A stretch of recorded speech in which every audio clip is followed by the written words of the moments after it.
In this guide, I'm going to show you how to turn on or off coach firing in College Football 27. Before we get into this guide, make sure to like the video and subscribe to the channel with all notifications on. It really does help with the channel and it lets us know that you want more content like this.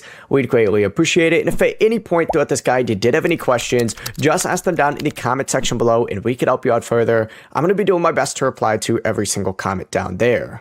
Now you're going to have to open up your Dynasty save first to do this. So open up Dynasty, go ahead and go to the Dynasty Central tab, and then select your league setting. In your league settings, you're going to want to look for that coach firing option and choose the setting that you want. You can turn it off, you can set it to CPU only, but as soon as you have it selected, just make sure you save your changes and return to your Dynasty. And just like that, you have coach firing on or off in College Football 27. The process really is that simple. It's all in your Dynasty league settings.